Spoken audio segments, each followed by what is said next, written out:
Daily. Taste the Daily. Kadapa mayor ఎన్నికకు సర్వం సిద్ధమైపోయింది. కాసేపట్లోనే జేసీ సమక్షంలో ప్రత్యేక సమావేశం ఉండబోతోంది. దానికి సంబంధించిన బ్రేకింగ్ న్యూస్ మనం చూస్తూ ఉన్నాం. మేయర్ అభ్యర్థిగా పాక సురేష్ ఉన్నారు. ఇప్పటికే బీ ఫామ్ ను కూడా వైసీపీ జిల్లా అధ్యక్షుడు రవీంద్రనాథ్ అందజేశారు. వైసీపీ కార్పొరేటర్లకు విప్ జారీ చేయడంతో దానికి సంబంధించిన ఫామ్ 3ని కూడా జేసీకి ఇచ్చారు.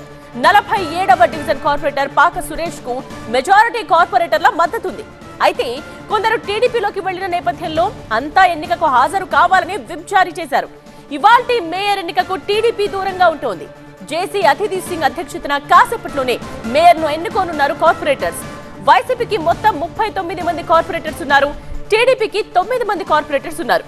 కొందరు వైసీపీ కార్పొరేటర్లు టీడీపీలోకి వెళ్లిన నేపథ్యంలో విప్ ఉల్లంఘిస్తే వారిని అనర్హులుగా ప్రకటించాలని కోరుతామంటున్నారు వైసీపీ నేతలు. ప్రస్తుతం కడప కార్పొరేషన్ పరిధిలో 144 సెక్షన్ కొనసాగుతోంది. మేయర్ ఎన్నిక కారణంగా కట్టుదిట్టమైన భద్రతా చర్యలు చేపట్టారు.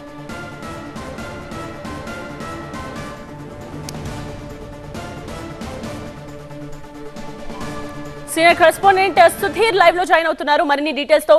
సుధీర్, సరిగ్గా ఎప్పుడు ఎన్నిక మొదలు కాబోతోంది? సో ఏంటి పరిస్థితి, ఎలా ఉన్నాయి ఏర్పాట్లు?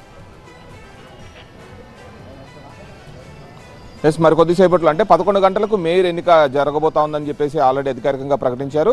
11 గంటలకి మేయర్ సంబంధించిన అభ్యర్థి అలాగే వైసీపీ కార్పొరేటర్లు అందరూ కూడా మున్సిపల్ కార్పొరేషన్లోకి అయితే రాబోతా ఉన్నారు. ఉదయం 10 గంటలకే జేసీ అతిథి సింగ్ ఇప్పటికే మున్సిపల్ కార్యాలయానికి చేరుకున్నారు. ఆ తర్వాత వైసీపీ జిల్లా అధ్యక్షుడు రవీంద్రనాథ్ రెడ్డి వచ్చి మేయర్ అభ్యర్థిత్వానికి సంబంధించిన బీ ఫామ్ సమర్పించారు. అలాగే ఏదైతే వైసీపీ కార్పొరేటర్లు, వైసీపీ నుంచి టీడీపీలోకి వెళ్ళిన కార్పొరేటర్లు వీరందరూ కూడా విప్ జారీ చేయడం జరిగింది. ఆ విప్ ఫామ్స్ కూడా అన్ని కూడా జేసీ అతిథి సింగ్ ఇచ్చారు. ఎక్నాలజ్మెంట్కి సంబంధించి 11 లోపు ఈ విప్కు సంబంధించిన ఎక్నాలజ్మెంట్స్ కూడా సమర్పించాల్సింది, వాటిని కూడా సమర్పించే ప్రయత్నం చేస్తున్నారు. అయితే ఇప్పటికే 39 మంది కార్పొరేటర్లు కూడా తప్పనిసరిగా మేయర్ ఎన్నికకు రావాలని చెప్పేసి విప్ జారీ చేయడంతో ఒకళ్ళిద్దరు కొంత అసంతృప్తిగా ఉన్న నేపథ్యంలో వాళ్ళను కూడా బొజ్జగించే ప్రయత్నం చేస్తున్నారు. వాళ్ళందరినీ కూడా ఎన్నికకు తీసుకురావాలని చెప్పేసి ప్రయత్నం చేస్తా ఉన్న పరిస్థితి కనబడుతోంది. దీనికి సంబంధించి టీడీపీ ఇప్పటికే మేము మేయర్ ఎన్నికకు పాల్గొనలేదని కూడా చెప్పేసి పరిస్థితి కనబడుతూ ఉంది. ఏదైతే మాజీ మేయర్ సురేష్ బాబుపై వచ్చిన అనర్హత వేటు వల్ల ఇప్పుడు కడప మేయర్ ఎన్నిక అనివార్య కారణాల వల్ల మేయర్ ఎన్నిక జరుగుతూ ఉంది. వర్ధిని కన్స్ట్రక్షన్కు సంబంధించిన కొన్ని పనులు చేశారు. దానికి సంబంధించి దాదాపు 39 లక్షలకు సంబంధించిన పనులు చేయడం వల్ల మేయర్గా ఉండి ఇలా కార్పొరేషన్లో పనులు చేయకూడదు కాబట్టి దానికి సంబంధించి పనులు చేశారు కాబట్టి అతనిపై అనర్హత వేటు వేశారు. ఆ అనర్హత వేటుపై నిన్నటి వరకు కూడా కోర్టులో కొన్ని వాదనలు వినిపించారు. అయితే ఆ వేసిన పిటిషన్లన్నీ కూడా కొట్టేయడంతో ఈరోజు మేయర్ ఎన్నిక తప్పనిసరి పరిస్థితి కావడంతో ఏదైతే 39 మంది కార్పొరేటర్లు ఎవరైతే ఉన్నారో వాళ్ళందరూ కూడా నిన్న ఎంపీ అవినాష్ రెడ్డి అలాగే జిల్లా అధ్యక్షుడు రవీంద్రనాథ్ రెడ్డి సమక్షంలో కొంత సమావేశమయ్యారు.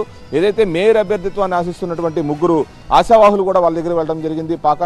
పాకా సురేష్తో పాటు వాణి, మల్లేశ్వరి అలాగే మల్లికార్జున, ఈ 4 కూడా వెళ్లారు. తర్వాత 3 అభ్యర్థిత్వాన్ని పరిగణనలోకి తీసుకొని వారి ద్వారా ఓటింగ్ జరిపి ఓటింగ్లో మెజారిటీ వచ్చిన పాకా సురేష్ను మేయర్ అభ్యర్థిగా నిన్న ఎంపీ అలాగే జిల్లా అధ్యక్షుడు రవీంద్రనాథ్ రెడ్డి కూడా ప్రకటించడం జరిగింది. పూర్తి స్థాయిలో మెజారిటీ పాకా సురేష్కి రావడంతో 3వ మేయర్గా, ఎందుకంటే ఫస్ట్ కార్పొరేషన్ అయిన తర్వాత ప్రస్తుతం జిల్లా అధ్యక్షుడిగా ఉన్న రవీంద్రనాథ్ రెడ్డి మొదటి మేయర్గా కడప కార్పొరేషన్కు ఉన్నారు. తర్వాత సురేష్ బాబు 2 దఫాలుగా ఇక్కడ మేయర్గా చేయడం జరిగింది.